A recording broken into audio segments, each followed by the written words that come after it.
नमस्कार। हिंदी पाठशाला में आपका स्वागत है। आज हम हिंदी व्याकरण के अंतर्गत वाच्य पढ़ने जा रहे हैं। वाच्य का शाब्दिक अर्थ है बोलने का विषय। वाच्य का जो अर्थ होता है वह होता है बोलने का विषय।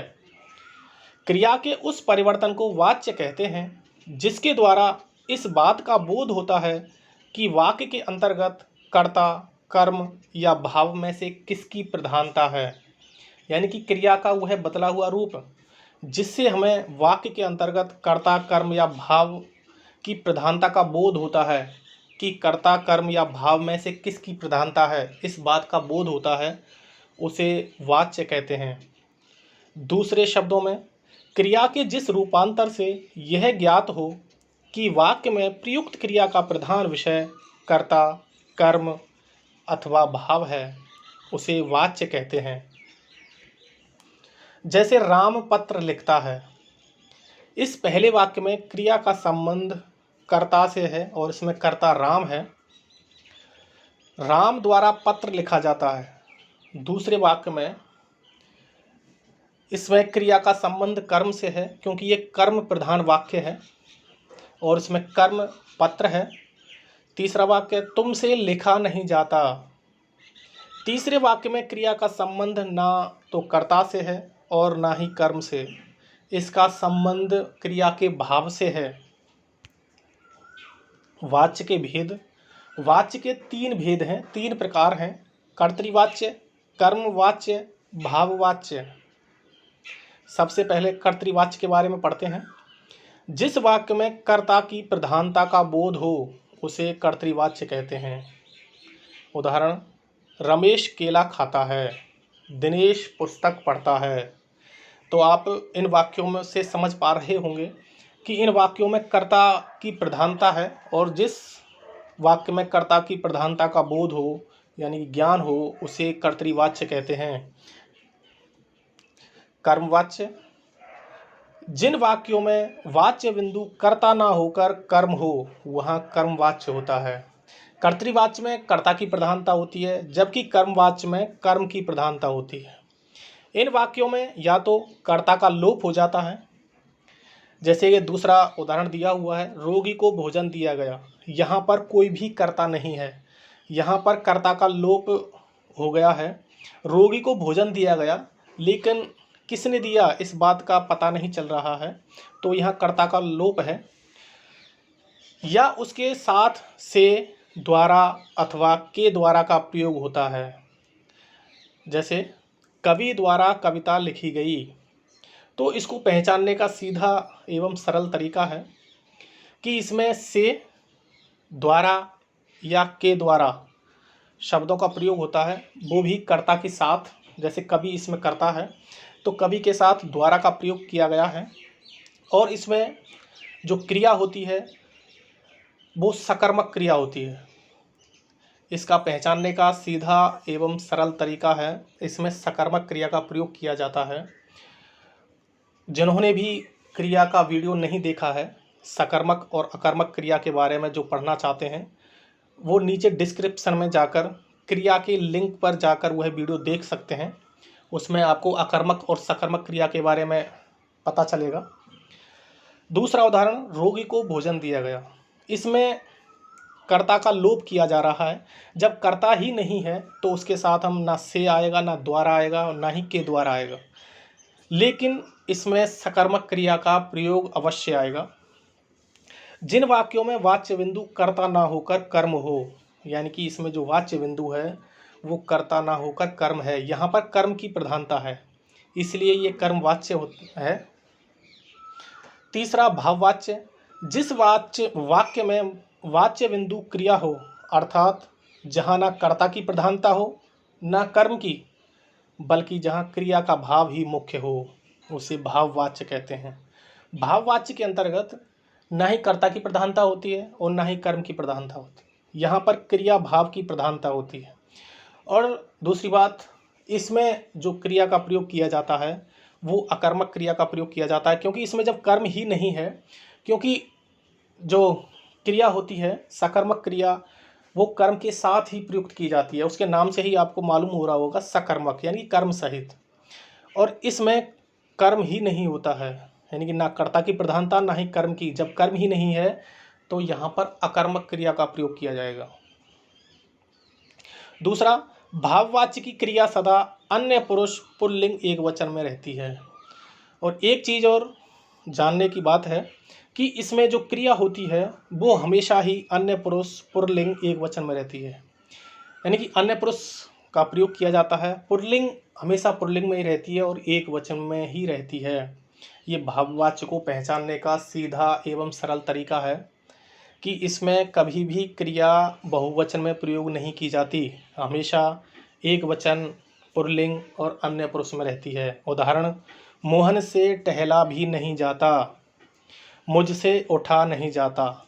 इसमें कर्म का प्रयोग कहीं पर नहीं किया गया है और इसमें क्रिया का भाव ही प्रधान दर्शाया गया है। मोहन से टहला भी नहीं जाता, मुझसे उठा नहीं जाता। टिप्पणी, कर्तृवाच्य में सकर्मक और अकर्मक दोनों प्रकार की क्रियाओं का प्रयोग होता है। कर्तृवाच्य में दोनों प्रकार की क्रियाओं का प्रयोग होता है। कर्मवाच्य में सकर्मक क्रियाओं का प्रयोग होता है। कर्मवाच्य में केवल सकर्मक क्रियाओं का ही प्रयोग होता है। भाववाच्य में केवल अकर्मक क्रियाओं का प्रयोग होता है। ये ध्यान देने योग्य बातें हैं कि कर्तृवाच्य में सकर्मक और अकर्मक दोनों प्रकार की क्रियाओं का प्रयोग होता है। किसी वाक्य में अकर्मक क्रिया का प्रयोग हो सकता है, किसी वाक्य में सकर्मक क्रिया का प्रयोग हो सकता है, लेकिन कर्मवाच्य में सिर्फ सकर्मक क्रिया का ही प्रयोग होगा, क्योंकि उसका नाम ही कर्मवाच्य है, इसमें कर्म की ही प्रधानता होती है, इसलिए यहाँ सिर्फ सकर्मक क्रियाओं का ही प्रयोग होगा। भाववाच्य में ना कर्ता की प्रधानता होती है और ना ही कर्म की प्रधानता। जब कर्म की प्रधानता ही नहीं है तो वहाँ पर अकर्मक क्रियाओं का प्रयोग ही होगा। अतः आपको सकर्मक और अकर्मक क्रियाओं के बारे में जानना जरूरी है। इसलिए जिन्होंने भी सकर्मक और अकर्मक क्रिया से संबंधित वीडियो नहीं देखा है वो डिस्क्रिप्शन में जाकर क्रिया के लिंक पर जाकर वीडियो देख सकते हैं।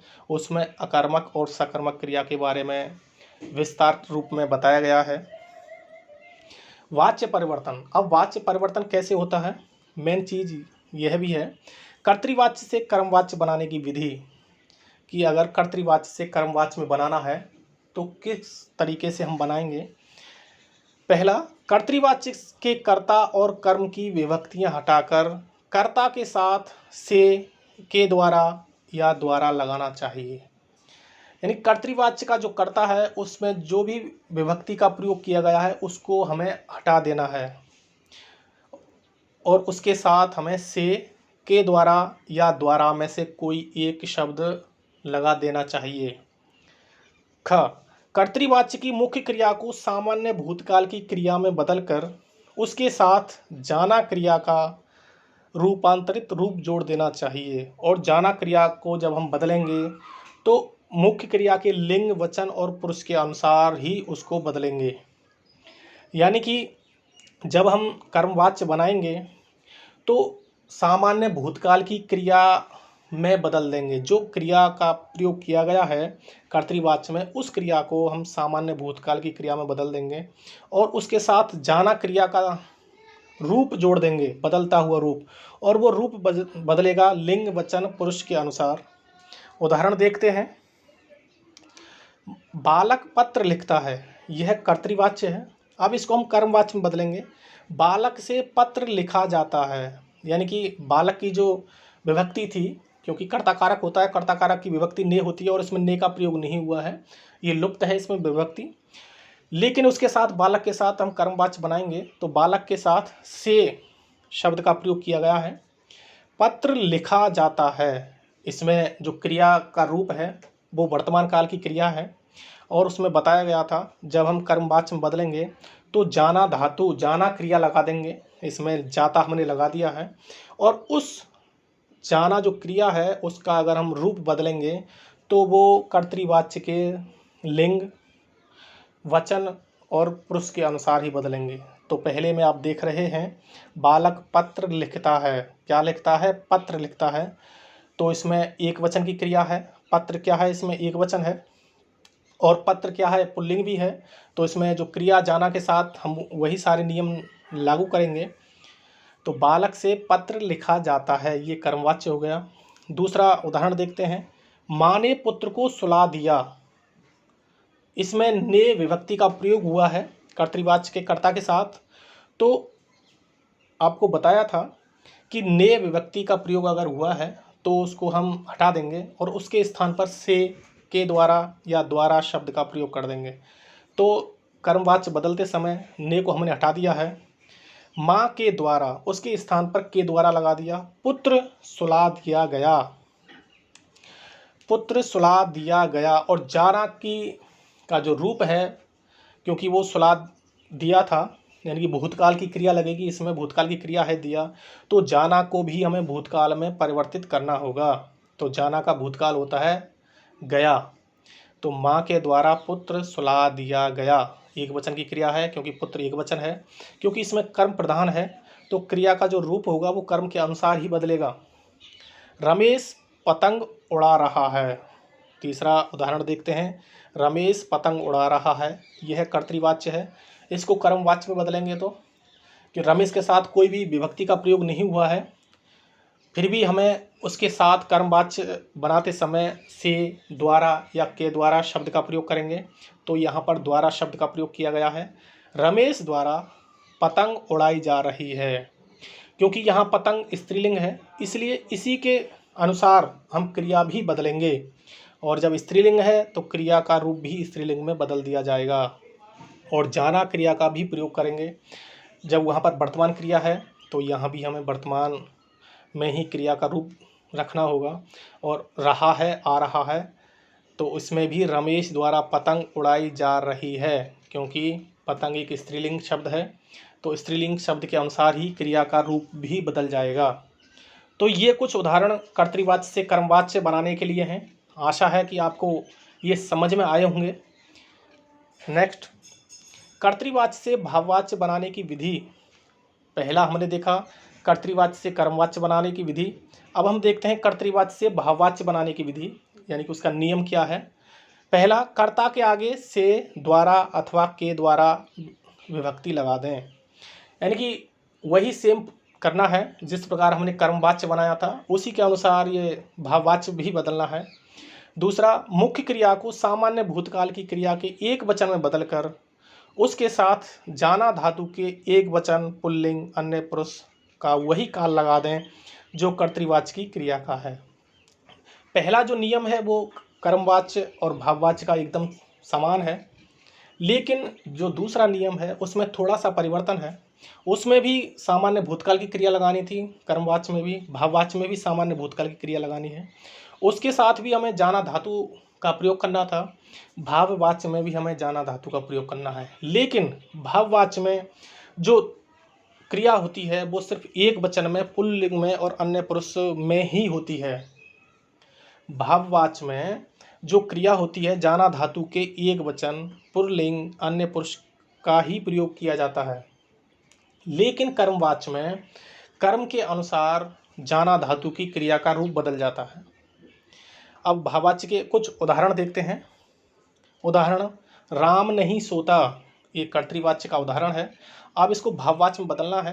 राम से नहीं सोया जाता, राम से नहीं सोया जाता, क्योंकि इसमें बताया था कर्मवाच्य और भाववाच्य में बनाते समय कर्तृवाच्य के वाक्य को, तो उसमें से, द्वारा या के द्वारा शब्दों का प्रयोग किया जाता है।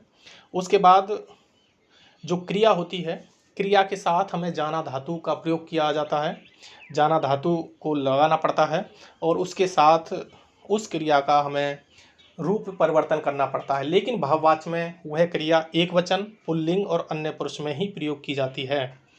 जैसे बच्चे खेलेंगे, दूसरा उदाहरण, बच्चे खेलेंगे, ये कर्तृवाच्य है।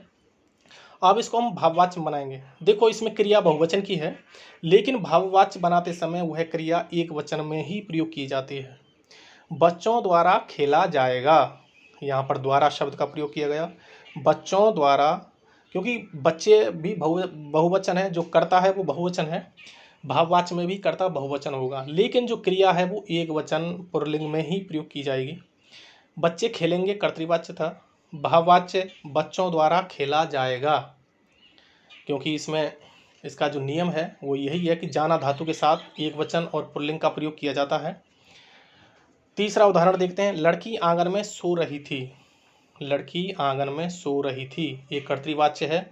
इसमें स्त्रीलिंग क्रिया का प्रयोग किया जा रहा है। कर्ता भी स्त्रीलिंग है, लड़की है, और उसकी क्रिया भी स्त्रीलिंग में ही प्रयोग की जा रही है, एक वचन है। अब इसको हम भाववाच्य में बदलेंगे। लड़की के द्वारा आंगन में सोया जा रहा था, क्योंकि ये क्रिया का भाव इसमें प्रदर्शित किया जाता है, जो प्रधानता क्रिया के भाव की होती है।